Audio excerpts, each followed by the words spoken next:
सस्सी पुन्नू दो जने कोई मुख ते जर्द रुमाल वे हाय वे पुन्नू जालिम। अस्सलाम वालेकुम। बलूचिस्तान लैंड ऑफ ब्यूटी के एक नए ट्रैवल ब्लॉग के साथ आप सबको खुशामदीद। आज के हम ट्रैवल ब्लॉग में हम बलूचिस्तान के एक तारीख़ी और एक रोमानवी जो एक हिस्सा है सस्सी पुन्नू, उसके बारे में बताएंगे। आप मेरे बैकग्राउंड में भी देख सकते हैं जो सस्सी पुन्नू का यहाँ पे मज़ार वाक़या है। तो इस पूरे ट्रैवल ब्लॉग में हम आपको बताएंगे कि आप यहाँ पे किस तरह से आ सकते हैं, इसकी एग्जैक्ट लोकेशन कहाँ पे ये वाक़या है, इसके अलावा यहाँ पे क्या फैसिलिटीज़ अवेलेबल हैं। काइंडली हमारे चैनल को नीचे आप सब्सक्राइब का बटन देख रहे होंगे, सब्सक्राइब करें और साथ में घंटी का बटन दबाएं ताकि आप हमारे लेटेस्ट वीडियोस की नोटिफिकेशन आपको मिलती रहे। कराची से सस्सी पुन्नू का मज़ार 65 किलोमीटर के फासले पे वाक़या है। पहुँचने में 2 घंटे लगेंगे। अगर आप पहली दफ़ा सफ़र कर रहे हैं तो आप गूगल मैप से मदद ले सकते हैं। एहतियात के तौर पे अपनी गाड़ी में पानी और फल ज़रूर रख लें। अब चौकी के रास्ते आप कराची से बलूचिस्तान में दाखिल होते हैं और मुंद्रा चौक से आप दाएं जानिब आप साकना रोड पे मुड़ते हैं। साकना लसबेला का ज़रूरी इलाका है। खजूरों और चीकू के दरख्त के पास से सफ़र इस मुख्तसर सफ़र को और हसीन बना देता है। ये सारा इलाका हब डैम से सैराब होता है। दुर्रेजी रोड M8 पे 32 किलोमीटर सफ़र तय करने के बाद आपके बाएं जानिब सस्सी पुन्नू का साइन बोर्ड नज़र आता है, जहां से 20 किलोमीटर पर मुहित कच्ची सड़क आपको मज़ार तक ले जाता है।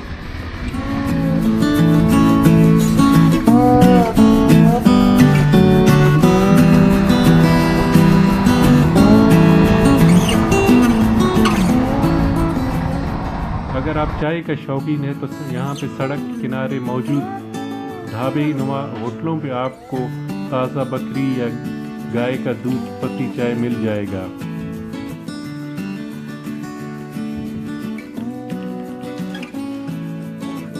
यहाँ पे हमारी मुलाकात होटल के मालिक मोहम्मद बख्श से हुई। चाय ये गाय का दूध है जी, बकरी में दूध नहीं है। बकरी है हमारे पास 80-90 बकरी है पर दूध नहीं है, खुश्क है।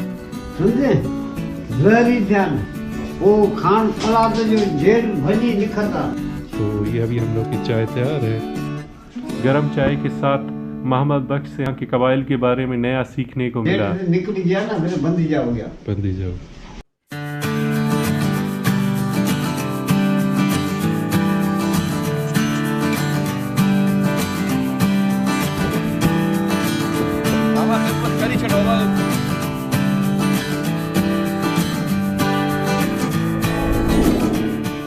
चाय ख़त्म होने के बाद हम लोगों ने अपनी मंजिल की तरफ रवां दवां हुए। थोड़ी देर के बाद पहाड़ी सिलसिला शुरू हुआ जो इंतहाई खूबसूरत मंजर पेश कर रहा था। ये रास्ता किसी ज़माने में सिंध और बलूचिस्तान को मिलाने वाली अहम शाहराह था।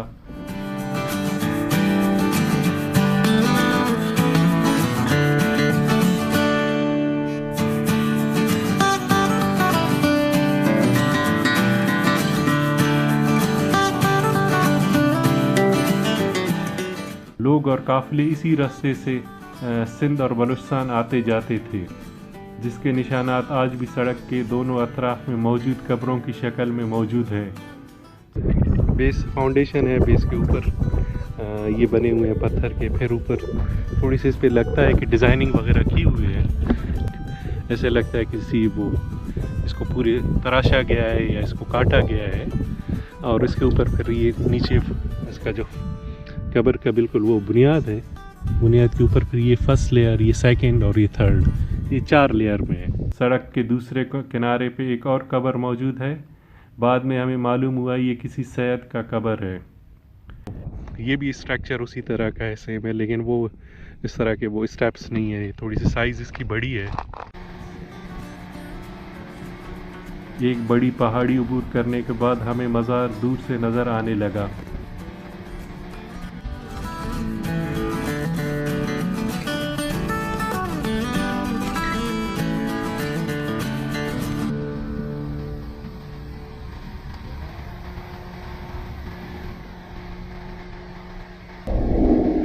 भंबोर मौजूदा सिंध के राजा की बेटी थी। इसकी पैदाइश पे नजूमिया ने राजा को कहा था कि ये लड़की शाही ख़ानदान के लिए बदशगुनी है। ने लड़की को एक लकड़ी के संदूक में डालकर दरिया सिंध में बहा दिया। संदूक भंभोरों के एक बे औलाद धोबी के हाथ लगा, जिसने लड़की को खुदा का अतिया समझकर अपनी औलाद की तरह पाला। पन्नू केच मीर आली हूद का बेटा था और सब भाइयों में छोटा था। सस्सी जब जवान हुई तो इसकी खूबसूरती के चर्चे दूर दूर तक फैल गए। पन्नू ने जब सस्सी के बारे में सुना तो इसके मिलने का इश्तियाक पैदा हुआ, जिस पे नौजवान शहजादे ने भंभोर का सफ़र किया। कपड़े धुलवाने के बहाने सस्सी के घर में इसके वालिद के पास गया और जब इसकी ने पहली नज़र सस्सी पर डाली तो अपना दिल इस मलकाए हुस्न के कदमों में हार गया। सस्सी भी इसके प्यार में दिल हार गई। पन्नू का वालिद और भाई इस शादी के खिलाफ थे। भाइयों ने पन्नू को समझाने की कोशिश की और धमकाया, लेकिन पन्नू किसी तौर पे न माना। उन्होंने दूसरा तरीका अपनाया। बज़ाहिर वो पन्नू की शादी पे रजामंद हो गए और पन्नू की शादी में शरीक भी हुए, जहां उन्होंने पन्नू को नशा आवर चीज़ पिलाई जिससे वो अपने आप से बेखबर हो गया। वो लोग पन्नू को बांध कर ऊँट के पर लाद कर अपने आबाई इलाके केच ले आए। अगली सुबह जब ससी को एहसास हुआ कि इसके साथ धोखा हुआ है तो वो गुस्से और गम की कैफियत में नंगे पांव केच मकरान की तरफ चल दिए। सफ़र में इसे सख्त रेगिस्तानों से गुजरना पड़ा, मगर इसने अपनी सफ़र जारी रखा। तमाम सफ़र में वो पन्नू पन्नू पुकारती रही। इंतहाई प्यास की हालत में इसे चरवाहा मिला, जिसने इसे पीने को पानी दिया। चरवाहा की नीयत इसकी खूबसूरती देखकर ख़राब हुई। सस्सी वहाँ से भाग गई और रब से दुआ की है कि इसे छुपा ले। खुदा ने इसकी दुआ सुनी और ज़मीन फट गया और वो इसमें समा गई। अगले रोज़ जब पन्नू को होश आया तो वो भी सस्सी सस्सी पुकारते हुए भंभोर की तरफ भागा। रास्ते में इसकी मुलाकात इसी चरवाहा से हुआ जिसने इसे सारा माजरा सुनाया। पन्नू ने भी अपने रब से दुआ की और ज़मीन एक बार फिर फट गई और पन्नू भी इसमें समा गया। ये इसका एंट्रेंस है। दोनों तरफ ये कपड़े के वो बने हुए रंग बिरंगे झंडे लगे हुए हैं और बीच में से एक रास्ता जाता है अंदर मज़ार की साइड पे। तो दोनों तरफ से पत्थर का आप देख सकते हैं, दोनों एक रास्ता बना हुआ है। ये तकरीबन होगा 6-7 फुट उसकी चौड़ाई होगा और ये आगे सीधे उस मज़ार की तरफ जाता है। कलर्स आप देख सकते हैं कितने खूबसूरत कलर हैं इसके कपड़ों के हैं। कोई येलो है, इसके पर्पल कलर के हैं, ग्रीन कलर के हैं और बीच में दरख्त आप देख सकते हैं। साइड एक कमरा बना हुआ है, कमरे के साथ दरख्त है और दरख्त से एक छोटी सी दरवाज़ा अंदर की तरफ जाता है।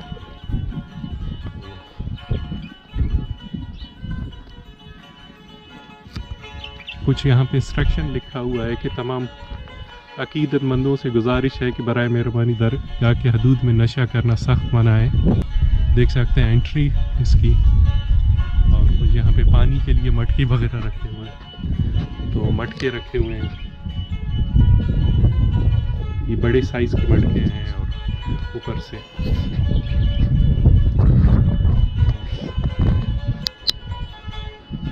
साथ में ये फिर एक मटकों के 15-20 दाने रखे हुए हैं। और उसके दूसरे साइड पे अगर हम देखें तो एक यहाँ पे बैठक नुमा एक कमरा बना हुआ है बैठने के लिए।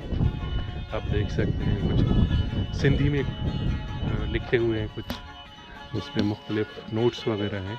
दरगाह का ये एंट्रिंग पॉइंट है, इसके दोनों तरफ आप दरख्त लगे हुए हैं। तो यहाँ पे आप देख सकते हैं कुछ सिंधी में लिखा हुआ है।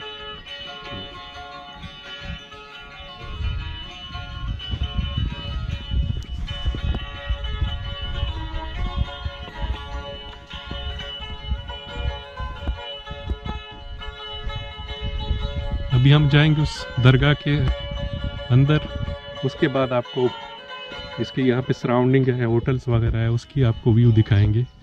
ये आप उल्टे साइड पे देख सकते हैं मज़ार है और उसके राइट साइड पे मस्जिद बना हुआ है।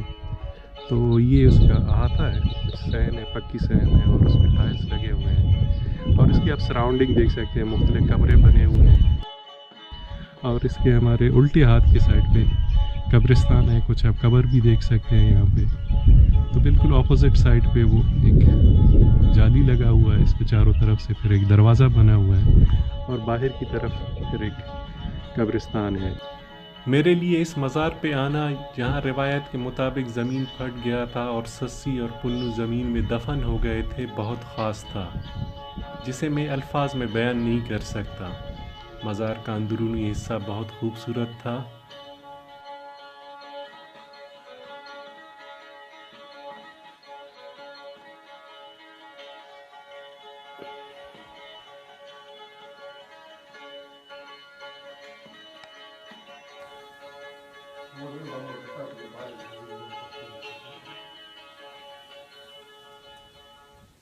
आज भी मोहब्बत करने वाले इस मज़ार पे हाज़री देकर अपनी मोहब्बत के अमर होने की दुआ करते हैं।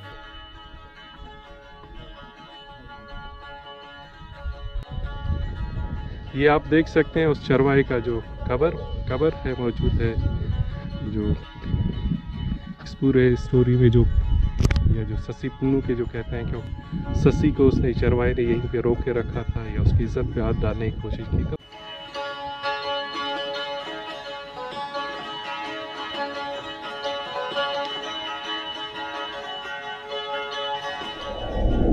सिंधना भी बास अंते रसा नना बलूची या लसबेलाना को सकाफत के अष्टनत नंतो विदारत हो को जीजा सस्वीना।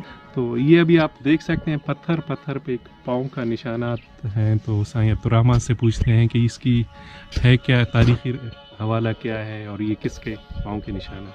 सर ये हैं माँ ससुई के, ये पहाड़ के ऊपर और भी सारे निशानात मौजूद हैं। ये जगह के, घुटनों के और कमर के, ये सर के।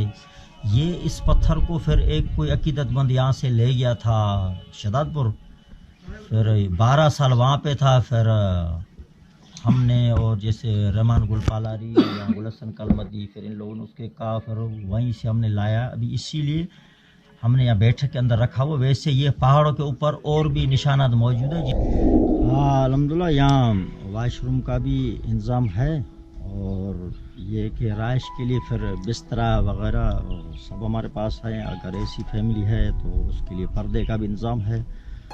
और इसके अलावा सवारी जो है ये खेखड़ा नमूने की गाड़ियां हैं, जो डाच नमूने की। ये एक हब से चलता है और एक विंदर से। ये जैसे 2 बजे वहाँ से निकलता है तो 4 बजे यहाँ पहुँच जाता है। और हब से ये है तकरीबन 45 किलोमीटर और विंदर से है 30 किलोमीटर।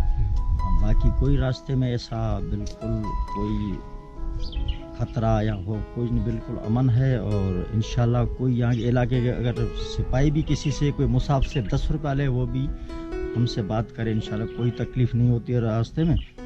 बाकी लोग ज़्यादातर जो आते हैं ऐसे कि वो अपना लाकर अपनी मर्ज़ी का पकाते। अगर किसी के साथ नहीं है लंगर का इंतज़ाम तो हम दरगाह की तरफ से कितने भी बंदे हो उनको खिला लेते हैं इंशाल्लाह। और यहाँ बिल्कुल अगर 5-7 रातें भी रहे कोई उसको तकलीफ़ नहीं होती है। और यहाँ दुनिया से यहाँ लोग आते हैं। यहाँ पे बिल्कुल मज़ार के पास एक होटल है, होटल के पास एक दुकान है जहाँ से आप बेसिक्स चीज़ें वगैरह वो अपने ख़रीद सकते हैं। देख सकते हैं वो होटल है। तो यहाँ पे अगर किसी ने खाने के लिए ऑर्डर दे तो यहाँ पे वो खाना भी बना लेते हैं, चाय वगैरह भी बना लेते हैं। मज़ार पे थोड़ी वक्त गुजारने के बाद जाहिद अली ने हमें वो चश्मा दिखाने को कहा जहाँ रिवायत के या कहानी के मुताबिक सस्सी को चरवाहा ने पानी पिलाया था। ये आप देख सकते हैं कि इसकी 6 फुट होगा, इसकी डेप्थ होगा, लेकिन उसमें पानी तकरीबन 6 इंच 7 इंच भरा हुआ है। ये आप सामने देख सकते हैं पहाड़, हम लोग अभी इसके ऊपर चढ़ रहे हैं। और वहाँ पे एक पहाड़ी पे मौजूद पत्थर को सस्सी के कटोरे से मंसूब किया जाता है। आप बाकी जो पत्थर है उसमें से आवाज़ नहीं आ रहा है, ये सिर्फ दरमियान वाला है, उसमें से वो आपको पीतल की आवाज़ आती है सिर्फ। मैं ये कहना चाहूँगा कि ये जो हमारा सस्सी पुन्नू का मज़ार है एक बहुत हिस्टोरिकल जगह है। तो ये हमारे कराची से बहुत नज़दीक है। जो दोस्त यहाँ आना चाहते हैं या आना चाहेंगे तो इनके लिए बड़ी आसानी है कि वो साकुरान वाला रास्ता लेकर साकुरान से थोड़ा सा आगे 20 किलोमीटर के फासले पर ये मज़ार वाक़या है। तो बहुत पीसफुल जगह है और यहाँ पे रहन सहन के लिए और रिहाइश के लिए सहूलियत भी मौजूद है। तो लोग अगर आना चाहते हैं तो एक सैर तफरी भी होगी, आउटिंग भी होगी और साथ साथ एक नई जो है ना आगाही भी उनको मिल जाएगी।